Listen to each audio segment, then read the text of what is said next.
अस्सलामुअलैकुम। उम्मीद करती हूँ कि आप सब खैरियत से होंगे। आज हम क़यामत का सबसे पहला सवाल क्या होगा उसके बारे में बात करेंगे। सरकारी मदीना सुल्तान बाकीना कराए कल्ब वसीना फैज़ गुंजिया सल्लल्लाहु अलैहि वसल्लम का अरशाद हकीकत बुनियाद है। क़यामत के दिन बंदे के अमाल में सबसे पहले नमाज का सवाल होगा। अगर वो दुरुस्त हुई तो उसमें कामयाबी पाई, और उसमें अगर कोई कमी हुई तो वो रुस्वा हुआ, उसको उसने नुकसान उठाया। जो लोग नमाज़ पढ़ेंगे वो दुनिया में भी कामयाब है और आखिरत में भी, और जो नमाज नहीं पढ़ेंगे उनके लिए नुकसान ही है। नमाजी के लिए नूर सरकार दो आलम नूर मुजस्सम शाह बनी आदम रसूल अल्लाह सल्लल्लाहु अलैहि वसल्लम ने अरशाद फरमाया, जो शख्स नमाज की हिफाजत करे उसके लिए नमाज क़यामत के दिन नूर दलील नजात होगी, और जो उसकी हिफाजत ना करे उसके लिए बरोज़ क़यामत ना नूर होगा, ना दलील होगी, ना नजात होगी।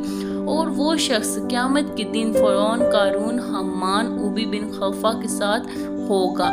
उसके बाद आता है कौन किस किस के साथ उठाएगा।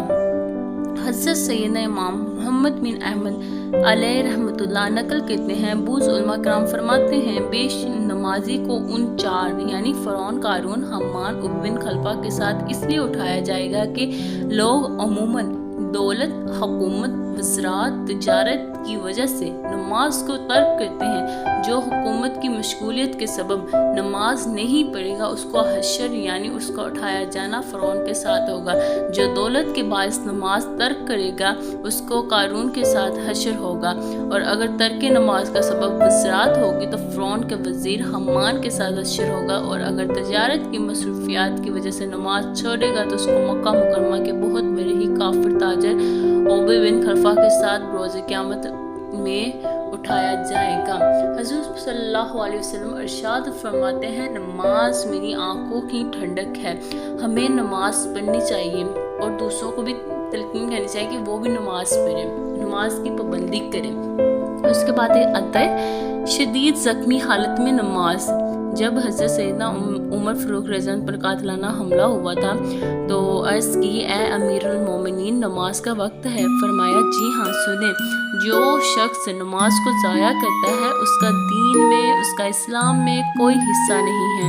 और हज़रत सैयदना उमर फ़ारूक को रज़ियल्लाहु ने शदीद ज़ख्मी होने के बावजूद भी नमाज अदा फरमाई थी। इंसान शदीद ज़ख्मी की हालत में भी हो तो तब भी वो नमाज को तर्क ना करे, क्यों नमाज को बाकायदगी के साथ अदा करना चाहिए। नमाज दीन का हिस्सा है।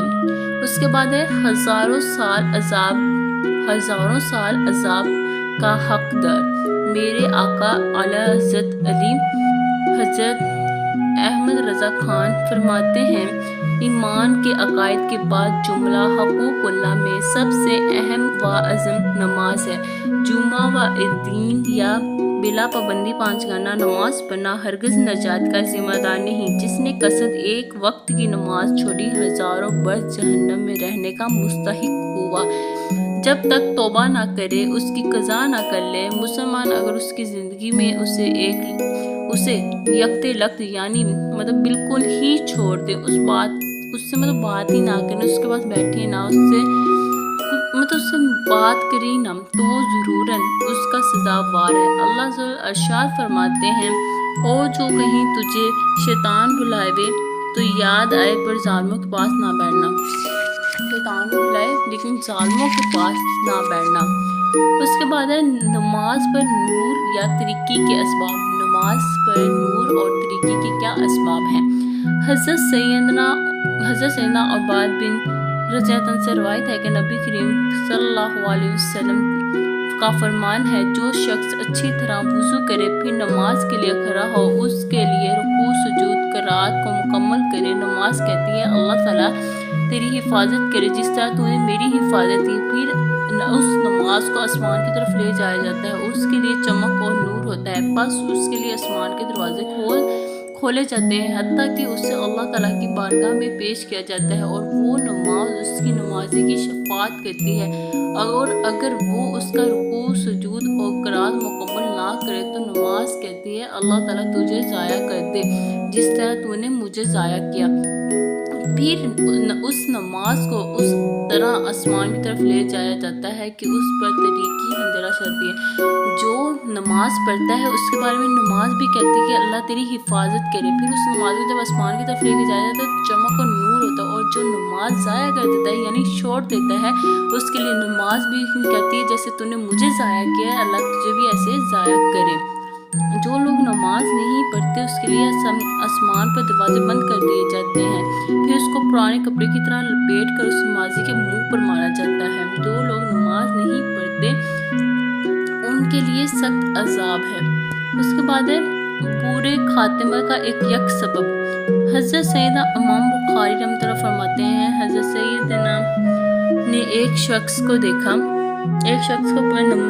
جو نماز پڑھتے ہوئے رکوع اور سجود پورے ادا نہیں کرتا تھا، تو اس نے فرمایا تم نے جو نماز پڑھی اس کی حالت میں انتقال کر جاؤ تو حضرت سیدنا محمد مصطفیٰ صلی اللہ علیہ وسلم طریقہ پر تمہاری موت واقع نہیں ہوگی۔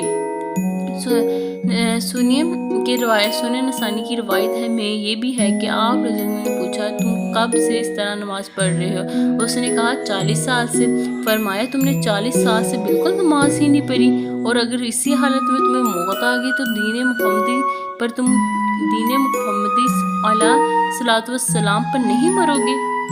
نماز کو ہمیں پڑھنا بھی چاہیے، اس کو صحیح طریقے سے پڑھنا چاہیے۔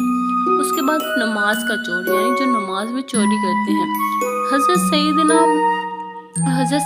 ابو قتادہ رضی اللہ عنہ سے روایت ہے کہ سرکار مدینہ قرار قلب وسینا فیض گنجیہ صاحب محترم پسینہ صلی اللہ علیہ وسلم کا فرمان باقینہ ہے، لوگوں میں بدترین چور وہ ہے جو اپنی نمازیں میں چوری کرے۔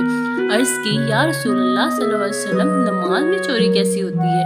فرمایا اس طرح جو رکوع و سجود ہوتے ہیں ان کو پورا نہ کرنا۔ اس کے بعد چور کی دو قسمیں ہیں۔ مفسرین شرح قیمت علامت حضرت مفتی احمد یار خان اس حدیث کے تحت فرماتے ہیں معلوم ہوا اعمال کے چور سے نماز کا چور بدتر ہے، کیونکہ مال کا چور اگر سزا بھی پاتا ہے تو کچھ نہ کچھ نفع بھی اٹھا لیتا ہے، مگر نماز کا چور سزا پوری پائے گا، اس کے لیے نفع کوئی صورت نہیں۔ مال کا چور بندے کا حق مارتا ہے، جبکہ نماز کا چور اللہ تعالیٰ عز و جل کا حق۔ یہ حالت ان کی ہے جو نماز کو قصص پڑھتے ہیں، اور وہ لوگ درس عبرت حاصل کریں جو سر سے نماز پڑھتے ہی نہیں ہیں۔ اس کے بعد ہے اسلامی بہنوں، اول تو لوگ نماز پڑھتے ہی نہیں ہیں، اور جو پڑھتے ہیں ان کی اکثرتیں سنتے سیکھنے کے جذبے کی کمی کے باعث آج کل صحیح طریقے سے نماز پڑھنے سے محروم رہتی ہیں۔